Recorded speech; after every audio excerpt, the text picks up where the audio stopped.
اقحطان اقحطان اقحطان اقحطان العزوة الاصل مزبان الجوي من دخل فوجهنا والله يلقى النصر اقحطان اهل المكارم مدله تقصير ولازم العايل زمين ومثل موج البحر الله اللي حطنا اكبر الامر الكبير ونحضرنا في التنافس خذناها جهر اقدم والله انك لنا درع وسفير حي والله من يجمل حضر واهله حضر خلي عدوانك من الضيم يصلح السعير لين تعرف وش معنى لا تقرب للخطر هي اللي تبغي الفوز وتقبه الدين والله ان ترجع وعشرك تحت خط الصفر يا المنافس في الثلاثين هون واستخر قابل ولا تنشب ولا عادلك تلقى مفر كل صفر فرضت زينه من قطعه نضج بحر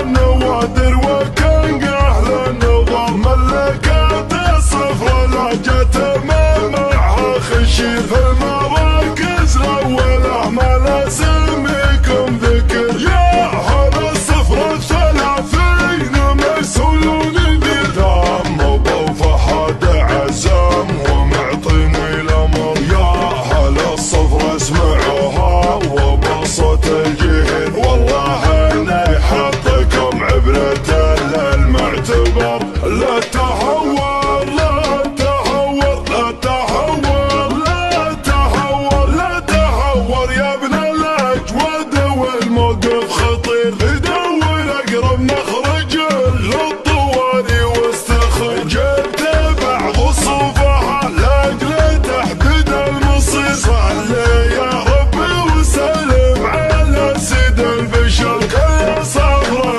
طافح العرض كانها بعيد والوجه زيان وخدودها تشبر شبر والمشارف تلعب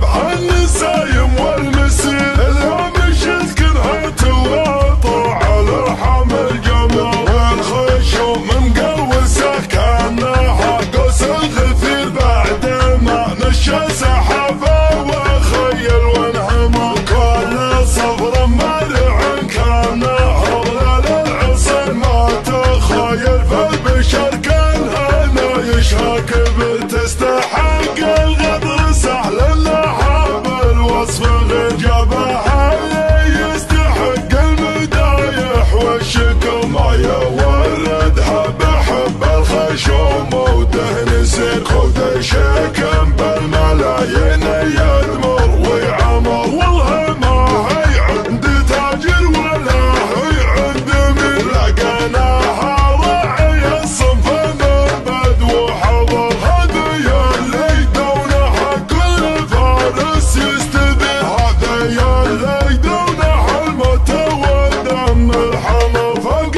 زين وصوفها راس راعيها عسير ابجر راسه على الطيله يقدح سطر اصمال من الرمح وسط من السيف الشطير في خرم مدت كفه مثل وبل المطر لو ثاني عزز بله والاخر يستعيد نكسره